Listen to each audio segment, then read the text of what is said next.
وَإِذِ اسْتَسْقَىٰ مُوسَىٰ لِقَوْمِهِ فَقُلْنَا اضْرِب بِّعَصَاكَ الْحَجَرَ فَانْفَجَرَتْ مِنْهُ اثْنَتَا عَشْرَةَ عَيْنًا قَدْ عَلِمَ كُلُّ أُنَاسٍ مَّشْرَبَهُمْ كُلُوا وَاشْرَبُوا مِن رِّزْقِ اللَّهِ وَلَا تَعْثَوْا فِي الْأَرْضِ مُفْسِدِينَ۔ اور جب موسیٰ نے اپنی قوم کے لیے اللہ سے پانی مانگا، یہ صحرائے سینا کی بات ہے، تو ہم نے کہا اپنا عصا پتھر پر مارو، الحجر خاص پتھر، موسیٰ علیہ السلام جس کو پہلے سے ہی جانتے تھے کہ کون سا پتھر۔ فانفجرت منہ اثنتا عشرۃ عینا، تو اس میں سے 12 چشمے پھوٹ نکلے۔ 12 کیوں؟ کیونکہ یہ 12 قبیلوں میں بٹے ہوئے تھے۔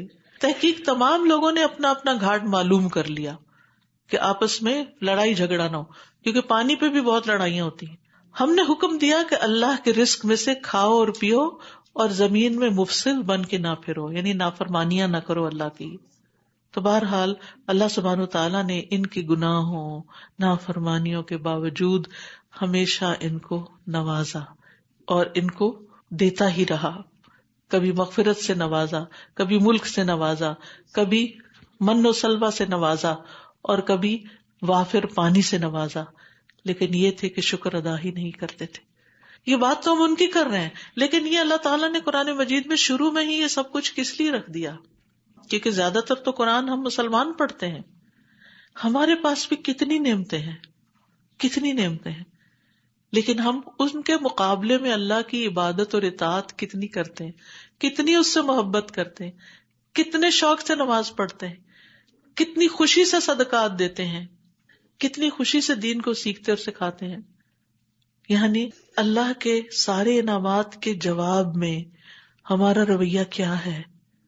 ہمیں یہ سب کچھ مشکل کیوں لگتا ہے؟ اس کو ایک بوجھ کیوں سمجھتے ہیں؟ ہمیں یہ سب کچھ خوشی سے کرنے کے باوجود سوچنا چاہیے حق تو یہ کہ حق ادا نہ ہوا۔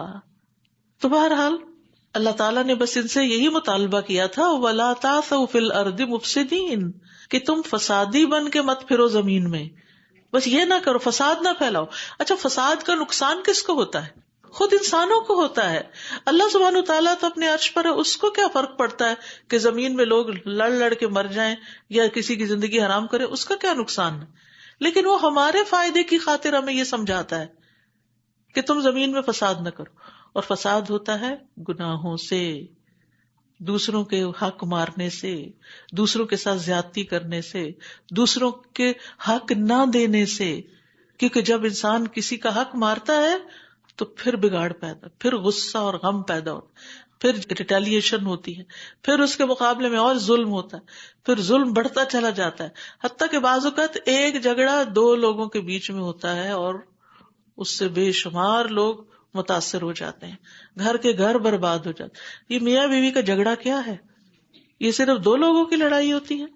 شروع کہاں سے ہوتا ہے؟ جب ایک دوسرے کا حق نہیں دیتا، یا ایک دوسرے پر ظلم کرتا ہے، یا جو اللہ نے اس پہ فریضہ عائد کیا، جو مرد پہ ذمہ داریاں عائد کی ہیں، جب وہ ادا نہیں کرتا، وہ مرد بن کے نہیں دکھاتا، وہ نان نفقہ نہیں دیتا، وہ کیئر نہیں کرتا، وہ خیال نہیں رکھتا، وہ ذمہ داریاں پوری نہیں کرتا، تو بیوی فرسٹریشن کا شکار ہوتی۔ اب ظاہر ہے کہ بیوی فرسٹریشن میں کیا کرتی ہے؟ وہ ہاتھ تو نہیں چلا سکتی، زبان چلاتی، اور زبان چلانے سے کیا ہوتا ہے؟ مرد غصے میں آ جاتا ہے، اب وہ پھر ہاتھ چلانا شروع کر دیتا ہے۔ اب جب عورت کے اوپر پھر ظلم ہوتا ہے، پھر یہ اس کا بدلہ بچوں سے لیتی ہے، وہ بچے بےچارے بے وجہ میں پٹتے ہیں، اور پھر وہ نفسیاتی امراض کا شکار ہوتے ہیں، ان کے اندر خوف بیٹھ جاتا ہے، وہ بڑے ہو کر شادی کرنے کو تیار نہیں ہے، وہ گھر بسانے کو تیار نہیں ہے، وہ اندر سے گھٹ گھٹ کے مرتے ہیں، ان کی زندگی کی ہم وقت سے پہلے خوشیاں چھین کے رکھ لیتے ہیں روز کی چک چک سے۔ اسی طرح اگر کوئی بیوی شوہر کا حق ادا نہیں کرتی، اور خاص طور پر اس کا خاص حق جو ہے وہ ادا نہیں کرتی، پھر شوہر فرسٹریشن کا شکار ہوتا ہے، پھر وہ بدلے میں اپنا نان نفقہ بند کرتا ہے، پھر اس کی کمپلینٹس کہیں جاتی ہیں۔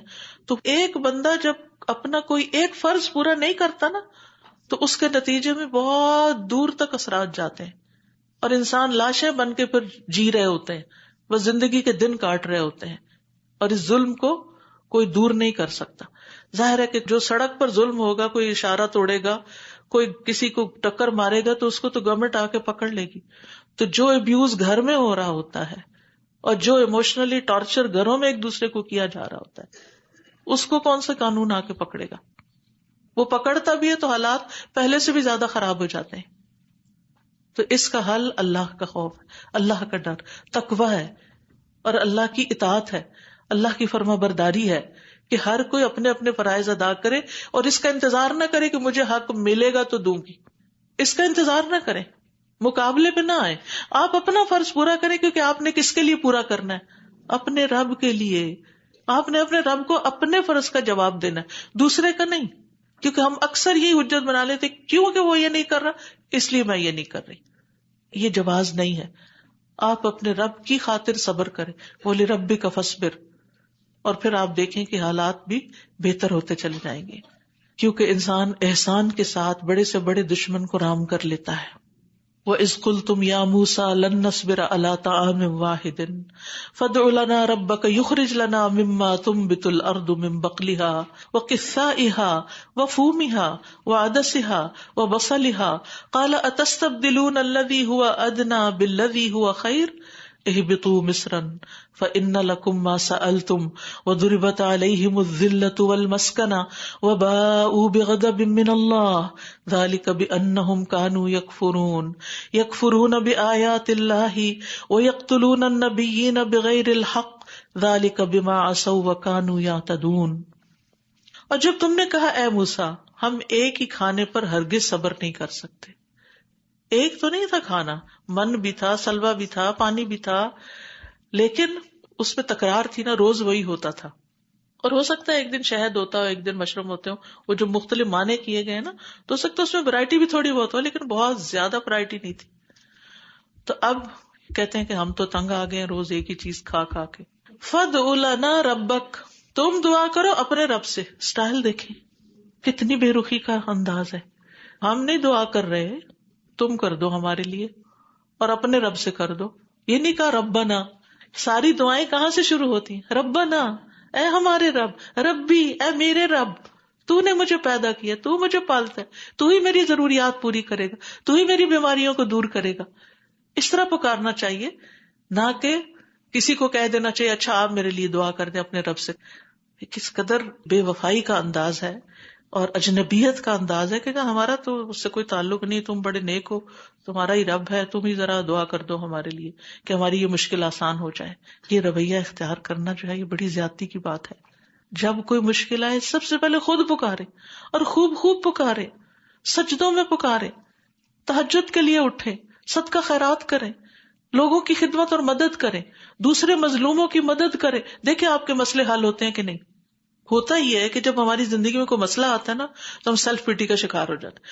ہمیں ساری دنیا بھول جاتی ہے، ہم صرف اپنا رونا رونے لگتے ہیں. جہاں بیٹھتے ہیں اپنا ہی رونا روئے جاتے ہیں، میرے ساتھ یہ ہو گیا، میرے ساتھ یہ سیلف سینٹرڈ ہو جاتے ہیں. نتیجہ کیا ہوتا ہے کہ ہر کوئی بیزار ہونے لگتا ہے اور پھر کسی کے بھی دل سے آپ کے لیے دعا نہیں ہوتی. نہیں، ٹھیک ہے کسی کے سامنے بیان بھی کرنا چاہیے تاکہ کوئی آپ کو سولوشن بتائے، کوئی آپ کو حل بتائے، لیکن جب کوئی مشکل آئے، مصیبت آئے اور زیادہ نیکی میں بڑھ جائے، کیونکہ ہو سکتا ہے مشکل آئی اس لیے ہو کہ اللہ تعالیٰ آپ کو اپنا بنانا چاہتا ہو کہ دیکھ لو دنیا کے رنگ، دنیا میں کوئی اپنا نہیں ہے. یہ سب اپنے فائدے کا کریں گے، تمہارا تھوڑی کریں گے. تو اس لیے اپنے رب کے سامنے رو، اپنے رب کے سامنے سجدوں میں پکارے، خوب پکارے. اور پھر ہاں کسی سمجھدار سے کوئی مشورہ کرنا ہو تو کر لے. ہر ایک کے سامنے رونا نہ روئے، اس سے انسان کی عزت اور آبرو چلی جاتی ہے، انسان کا روب ختم ہو جاتا ہے. وہ مائیں انتہائی بڑی غلطی کرتی ہیں جو میاں سے لڑ کے شکایتیں بچوں کے سامنے کرتی ہیں. تمہارے باپ نے یہ کر دیا، تمہارے باپ نے یہ کر دیا. اور بچے معصوم، ان کو تو باپ بھی چاہیے، ان کو ماں بھی چاہیے. جب وہ دیکھتے ہیں کہ ماں باپ کی عزت نہیں کرتی تو وہ باپ کی بھی نہیں کرتے اور پھر جواباً ماں کی بھی نہیں کرتے. تو بات یہ ہے کہ ان معاملات میں سمجھداری. دنیا امتحان کے لیے ہے، یہاں کوئی امتحان سے خالی نہیں. ہاں کسی کا امتحان کم ہے اور کسی کا امتحان زیادہ، اور زیادہ پتہ کس کا ہوتا ہے؟ جس سے اللہ زیادہ محبت کرتا ہے. پیغمبروں کا امتحان بہت بڑا تھا کیونکہ اللہ سبحانہ وتعالیٰ ان سے زیادہ محبت کرتے ہیں. تو اس لیے بہت ضروری ہے کہ ہم ایسے مواقع پر اپنے رب کو پکاریں. یخرج لنا مما تنبت الارض، زمین سے جو کچھ نکلتا ہے نا وہ ہمیں چاہیے. کیا؟ ترکاری، سبزی، ککڑی، کیکمبر، گندم، مسور، پیاز، دال، اور یہ چیزیں چاہیے ہمیں. چٹپٹے کھانے چاہیے، من و سلوا والا پاکیزہ کھانا نہیں چاہیے. اس نے کہا کیا بھلا بہتر چیز چھوڑ کر اس کے بدلے کمتر چیز لینا چاہتے؟ وہ آسمانی غذا تھی اور یہ زمین سے چاہتے ہیں. وہ اعلیٰ تھی، یہ ادنا ہے. تم اعلیٰ چھوڑ کر ادنا کی طرف جاتے ہو. یعنی تمہیں سمجھ نہیں آتی کہ تمہیں کوئی ایفرٹ نہیں لگانی پڑتی. اب یہ کہ ظاہر یہ چیزیں چاہیے تو پھر زمین سے اگانے کے لیے تو محنت کرنی پڑے گی، فارمنگ کرنی پڑے گی. اچھا تو کسی شہر میں اتر جاؤ. اہبطوا مصرن، مصرن کا مطلب کوئی شہر، خاص مصر وہ ایجپٹ نہیں، ٹھیک ہے کہیں چلے جاؤ، اور بے شک جو تم نے مانگا ہے وہاں تمہارے لیے موجود ہے. یعنی جگہ جگہ یہ چیزیں اگتی ہیں، اور یہ چیزیں جو ہیں اکثر ہر علاقے میں کہیں نہ کہیں پیدا ہوتی ہیں. لیکن ہوا کیا، جب وہ ان چیزوں کے پیچھے لگ گئے، صرف کھانے پینے کے مزے لینے لگ گئے، اور یہی ان کی زندگی کا مرکز و محور ہو گیا، تو ذلت اور محتاجی ان پر دے ماری گئی اور وہ اللہ کے غضب کے ساتھ پلٹے. یہ اس وجہ سے ہوا کہ بے شک وہ اللہ کی آیات کا انکار کرتے اور نبیوں کو ناحق قتل کر دیتے تھے. اللہ کی آیات کا انکار کرتے اور نبیوں کو قتل کر دیتے. اللہ اکبر. نبی کتنا محترم ہوتا ہے، اس کے مقابلے میں ہمارا اپنے نبی سے کیسا تعلق ہے، کیسی محبت کا، عزت کا، اکرام کا. لیکن بنی اسرائیل کا حال بتایا جا رہا ہے کہ ان کو کوئی نیکی کا حکم دینے والا اور برائی سے روکنے والا پسند نہیں تھا، حتیٰ کہ اس کو سرے سے ہی ختم کر. ایک روایت میں آتا ہے کہ ایک دن میں انہوں نے 40 نبیوں کو مارا، اور اس پر فخر کرتے تھے کہ ہم تو ان کا بھی مقابلہ کر لیتے، ہم تو ان کو کچھ نہیں سمجھتے. آج بھی ایسے لوگ ہوتے ہیں کہ اگر کوئی کسی دین والے کی عزت کر رہا ہے تو کہتے تم کیا ہو اس کے پیچھے لگے ہوئے ہو اور شخصیت پرستی کر رہے ہو، ہم تو ایسے لوگوں کو کچھ نہیں سمجھتے. بلکہ الٹا آپ دیکھیں کہ دین والوں کا کیسا کیسا مذاق اڑایا جاتا، داڑھی کا مذاق، حجاب کا مذاق، قرآن کے احکامات کا مذاق. 4 شادیوں کا ذکر ہے تو اسی کو لے کے ہنسنا مذاق کرنا شروع کر دیتے ہیں، اور اسی طرح بہت ساری چیزیں.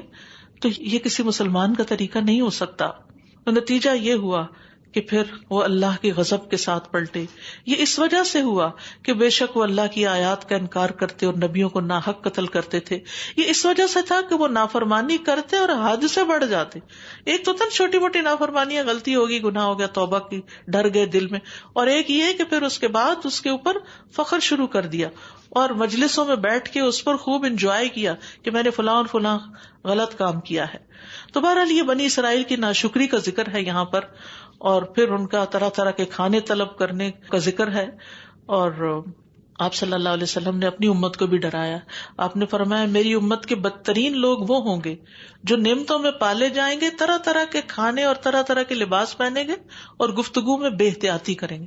یعنی نعمتیں بہت ہوں گی لیکن زبان سے جو بات نکالیں گے وہ سوچ سمجھ کے نہیں. تو ہمارا دین ہمیں کیا سکھاتا ہے؟ کلو واشربوا ولا تسرفوا. کھاؤ اور پیو، کھانا پینا منع نہیں، لیکن اسراف نہ کرو، کیونکہ انہ لا يحب المسرفین، وہ حد سے بڑھنے والوں سے محبت نہیں کرتا. اگر آپ صرف ٹائم نوٹ کریں اور اس کے مقابلے میں ایکول ٹو عبادات کہ کتنا ٹائم ہے، تو ہم سب جان لیں گے کہ ہم کس چیز میں لگے ہوئے ہیں. بما عصوا وکانوا یعتدون، یہ ان کی نافرمانی اور حد سے بڑھ جانے کی وجہ سے ان کے ساتھ ہوا. پھر فرمایا ان الذین آمنوا والذین ہادوا والنصارى والصابئین من آمن باللہ والیوم الآخر وعمل صالحا فلہم اجرہم عند ربہم ولا خوف علیہم ولا هم يحزنون. بے شک وہ لوگ جو ایمان لائے اور جو یہودی بن گئے اور عیسائی اور صابی، جو بھی اللہ اور یوم آخرت پر ایمان لائے اور نیک عمل کرے، تو ایسے لوگوں کے لیے ان کا اجر ان کے رب کے پاس ہے، اور ان پر نہ کوئی خوف ہوگا اور نہ وہ غمگین ہوں گے. ان الذین آمنوا سے مراد امت محمد صلی اللہ علیہ وسلم ہے، کیونکہ یہ سارے نبیوں پر ایمان لاتے ہیں، ساری کتابوں کو مانتے ہیں، اللہ کو مانتے ہیں، آخرت کو مانتے ہیں، تقدیر کو مانتے ہیں. والذین ہادوا، اس سے مراد یہود کے دین کی طرف جو منسوب ہوئے، جو موسیٰ علیہ السلام کی شریعت ہے.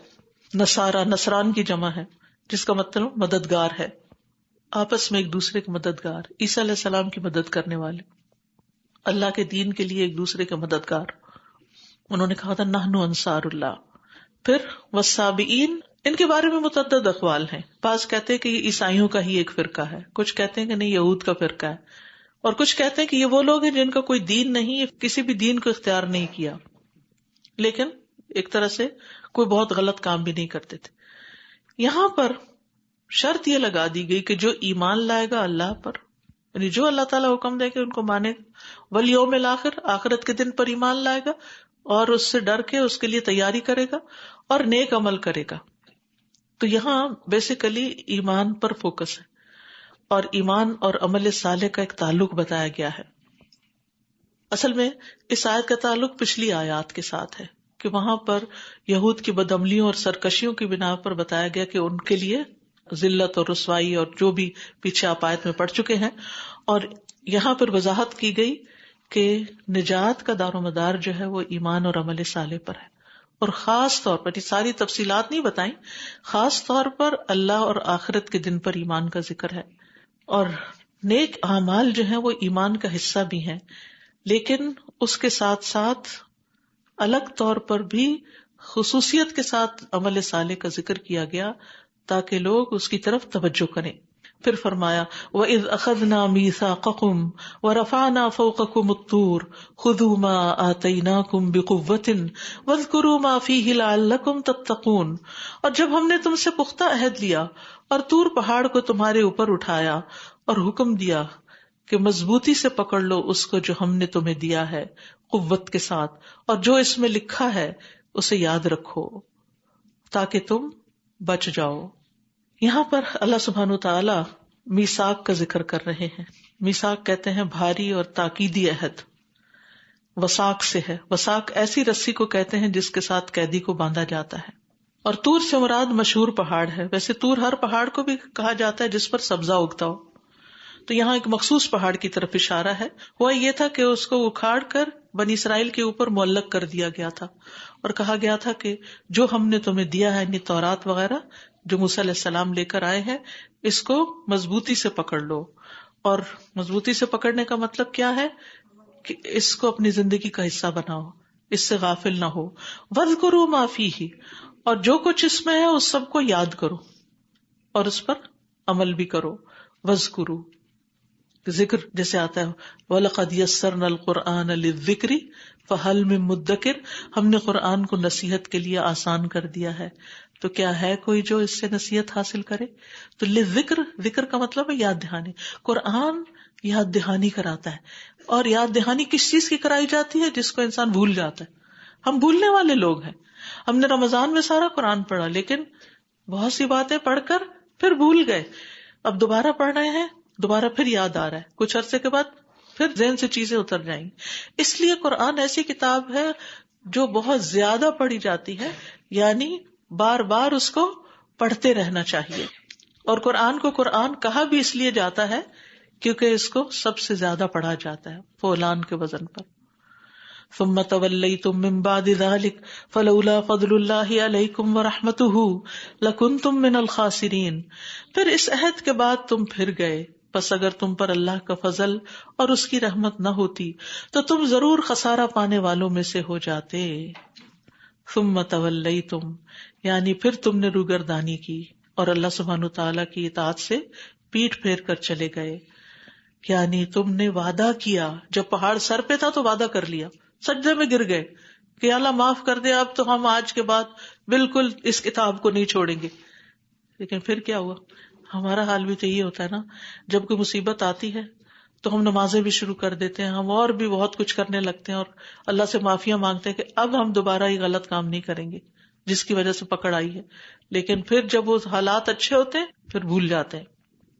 فرمایا کہ اگر اللہ کا فضل اور اس کی رحمت تم پر نہ ہوتی تو پھر تم بھی خسارہ پاتے، یعنی دنیا اور آخرت دونوں میں. وَلَقَدْ عَلِمْتُمُ الَّذِينَ اعْتَدَوْا مِنْكُمْ فِي السَّبْتِ فَقُلْنَا لَهُمْ كُونُوا قِرَدَةً خَاسِئِينَ. اور یقیناً جان لیا تم نے ان لوگوں کو جنہوں نے تم میں سے ہفتے کے دن زیادتی کی تھی، تو ہم نے ان سے کہا کہ تم بندر ہو جاؤ، ذلیل ہونے والے. ہفتے کا دن بنی اسرائیل کے لیے ایک سیکرڈ دن تھا، ایک مقدس دن تھا، چھٹی کا دن تھا، اور اس دن ان کو کسی بھی قسم کے کام سے منع کیا گیا تھا. لیکن اللہ تعالیٰ نے ان کی آزمائش کی کہ بھلا یہ اللہ کے حکم پر عمل کرتے ہیں یا نہیں. کیونکہ ان کے لیے کام کاج حرام کیا گیا تھا، شکار بھی حرام کیا گیا تھا، اور کہا گیا تھا کہ اس دن صرف عبادت کرنی ہے. ہمیں تو جمعے کا دن دیا گیا اور اس میں عبادت بھی ہے اور کام بھی ہے کہ جب جمعہ پڑھ لو تو نکل جاؤ، زمین میں پھیل جاؤ اور اپنا رزق تلاش کرو. ہوا یہ کہ اللہ تعالیٰ نے ایک ایسی بستی کو جو سمندر کے کنارے تھی، جن کا کام مچھلیاں پکڑنا تھا، تو ان کو روک دیا کہ ہفتے کے دن مچھلیاں نہیں پکڑنا. اور ہوتا یہ تھا کہ مچھلیاں بھی ہفتے ہی کے دن زیادہ اوپر اچھل اچھل کر نظر آتی، جو ہی ہفتہ چلا جاتا مچھلیاں بھی نیچے چلی جاتی. تو انہوں نے کیا کیا، ایک ہیلا کیا، چال چلی کہ جمعہ کے دن جال بچھا دیتے، ہفتے کے دن جو تیرتی مچھلیاں آتی اس میں پھنس جاتی، اور وہ اتوار کے دن اس کو نکال لیتے. اور کیا کہتے کہ ہم نے تو ہفتے کے دن کچھ کیا ہی نہیں. بہرحال اللہ سبحانہ تعالیٰ کے ساتھ اس قسم کی ہیلا سازی جو ہے وہ بہت بڑا جرم ہے. تو اللہ سبحانہ تعالیٰ ان سے سخت ناراض ہوا. فَقُلْنَا لَهُمْ كُونُوا قِرَدَةً خَاسِئِينَ، ہم نے کہا کہ تم پھر ذلیل بندر بن جاؤ. یعنی بنی اسرائیل پر مسخ کا عذاب ہے، ان کی شکلیں بدل کر بندر کی طرح بنا دی گئیں. اور یہ یاد رکھیے کہ حدیث میں آتا ہے رسول اللہ صلی اللہ علیہ وسلم نے فرمایا، اللہ نے جب تورات نازل کی اس وقت سے روئے زمین پر بسنے والی کسی قوم، کسی نسل، کسی امت اور کسی بستی والوں کو آسمانی عذاب سے ہلاک نہیں کیا، البتہ ایک گاؤں والوں کو بندروں کی شکلوں میں مسخ کر دیا گیا تھا. یعنی پہلے تو پوری امتیں تباہ ہو جاتی تھی نا، لیکن پھر جب موسیٰ علیہ السلام آئے اس کے بعد یہ نہیں ہوا سوائے ان لوگوں کے جو ان کے ساتھ ہوا. وَلَقَدْ آتَيْنَا مُوسَى الْكِتَابَ مِن بَعْدِ مَا أَهْلَكْنَا الْقُرُونَ الْأُولَى، کہ ہم نے موسیٰ علیہ السلام کو کتاب دی اس کے بعد جو ہم نے پچھلی بستیوں کو تباہ کر دیا تھا. تو اب اس کے بعد بنی اسرائیل تو پوری تباہ نہیں ہوئی، لیکن ایک حصے کو اس کے بندر بنا دیا گیا. لیکن یہ یاد رکھیے کہ وہ جو بندر بنے تھے وہ کچھ عرصے کے بعد، کہتے ہیں 3 دن کے بعد، باقی اللہ ہی بہتر جانتا ہے، وہ سارے فوت ہو گئے تھے، ان کی نسل باقی نہیں رہی تھی. کیونکہ لوگوں کے ذہن میں یہ خیال آتا ہے شاید یہ جو بندر پھر رہے ہیں یہ ان کی اولاد ہے. ایسا نہیں، جن کو اللہ نے سزا دی پھر ان کو اولاد کہاں سے دینی تھی. تو بنیادی طور پر یہاں ہیلا سازی سے منع کیا گیا کہ دین میں ہیلے نہیں کرنے چاہیے، کہ دھوکہ بازی نہیں کرنی چاہیے، اور ہیلا کرنا جو ہے وہ حرام ہے. اور حرام چیزوں کے لیے ہیلا کر کے ان کو حلال کر لینا جو ہے یہ ظلم اور زیادتی ہے. جیسے بنی اسرائیل نے کیا کیا کہ ان پر چربی حرام کی گئی تو انہوں نے اسے بیچ کے اس کے پیسے کھا لیے. یعنی ہم کھاتے نہیں، ہم بیچ دیتے ہیں. ہیلا یہ ہوتا ہے کہ مختلف چال بازیاں کر کے حرام چیز کو اپنے لیے حلال کر لینا. رسول اللہ صلی اللہ علیہ وسلم نے فرمایا مکر اور دھوکہ آگ میں ہے. یعنی چال بازیاں، سازشیں اور دھوکے جو دوسرے کو بے وقوف بنانا یہ بہت ڈینجرس ہے. رسول اللہ صلی اللہ علیہ وسلم نے فرمایا رات دن کا نظام ختم نہیں ہوگا حتیٰ کہ میری امت کے کچھ لوگ شراب پیئیں گے لیکن اسے اس کے نام کے سوا دوسرے نام سے پکاریں گے، یعنی اور نام رکھ کے اس کو پی جائیں گے. فَجَعَلْنَاهَا نَكَالًا لِمَا بَيْنَ يَدَيْهَا وَمَا خَلْفَهَا وَمَوْعِظَةً لِلْمُتَّقِينَ. پھر ہم نے اس قصے کو اس کے سامنے کے لوگوں کے لیے اور اس کے بعد میں آنے والوں کے لیے عبرت اور تقوی والوں کے لیے واعظ اور نصیحت بنا دیا. یعنی اس قصے کو ہم نے عبرت کا ذریعہ بنا دیا، یعنی اگلوں پچھلوں کے لیے، اور نصیحت تو صرف متقی ہی حاصل کرتے ہیں. تقوی کے بغیر انسان نہ قرآن سے فائدہ اٹھا سکتا ہے، اللہ کے ڈر کے بغیر کائنات کی نشانیوں سے یا لوگوں پر آنے والے امتحانوں سے انسان کوئی سبق نہیں لیتا اور وہی غلطیاں دہراتا ہے جو دوسروں نے کی. پھر فرمایا وَإِذْ قَالَ مُوسَىٰ لِقَوْمِهِ إِنَّ اللَّهَ يَأْمُرُكُمْ أَن تَذْبَحُوا بَقَرَةً قَالُوا أَتَتَّخِذُنَا هُزُوًا قَالَ أَعُوذُ بِاللَّهِ أَنْ أَكُونَ مِنَ الْجَاهِلِينَ. اور جب موسیٰ نے اپنی قوم سے کہا بے شک اللہ تمہیں حکم دیتا ہے کہ تم ایک گائے ذبح کرو، وہ بولے کیا تم ہم سے مذاق کرتے ہو؟ موسیٰ نے کہا میں اس بات سے اللہ کی پناہ مانگتا ہوں کہ میں جاہلوں میں سے ہوں. اصل میں بنی اسرائیل میں ہوا یہ کہ ایک امیر شخص تھا، اس کا صرف دی اونلی وارث جو تھا اس کا بھتیجا تھا. کہ obviously وارث تو انسان جب ہوتا ہے جب مال والا خود فوت ہو جائے، تو وہ اس کی بڑی لمبی عمر ہو گئی، تو بھتیجا تنگ آ گیا کہ یہ تو مرتا ہی نہیں، اس کو مار ڈالو.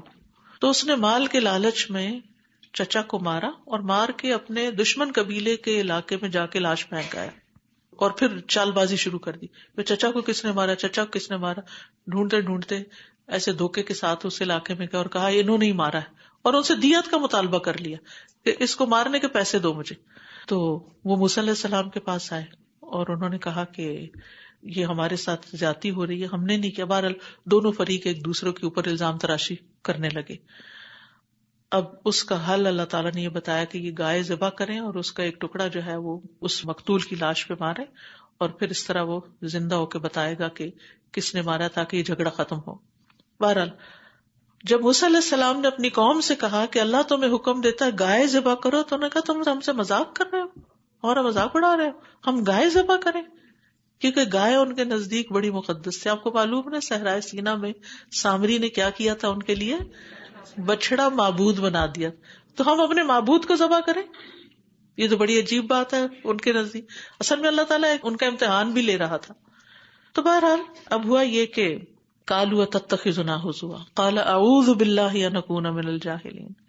موسیٰ علیہ السلام کا جواب بڑا سخت تھا. کہنے لگے کہ میں اللہ کی پناہ لیتا ہوں اس سے کہ میں جاہلوں والے کام کروں. نبی کسی کا مذاق نہیں اڑایا کرتے. کوئی سنجیدہ سمجھدار انسان، کوئی نوبل اور ریسپیکٹیبل انسان کسی دوسرے کا مذاق نہیں اڑاتا. مذاق اڑانا کسی کا، کسی پہ ہنسنا، کسی کے عیب نکالنا، کسی کو منہ چڑھانا، کسی کو گالیاں بکنا، یہ سب جہالت کی باتیں ہوتی ہیں.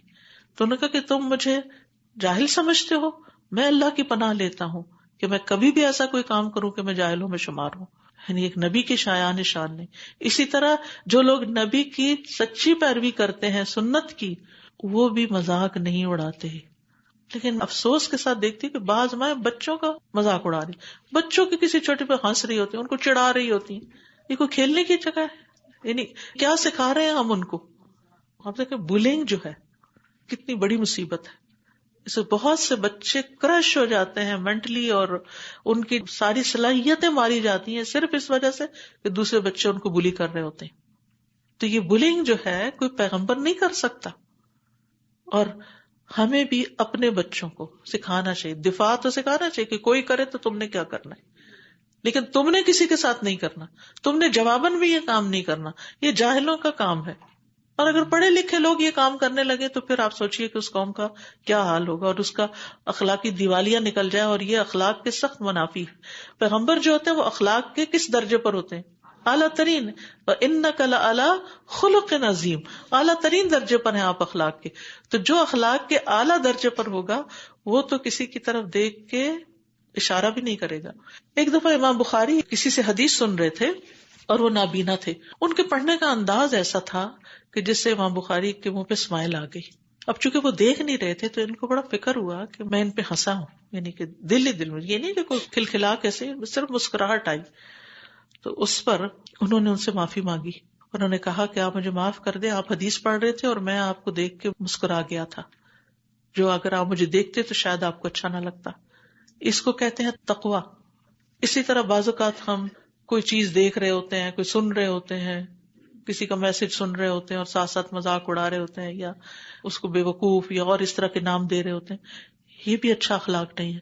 اگر وہ ہمارے سامنے ہو اور بات کر رہا تو ہم یہ کہنے کی جرات نہ کریں.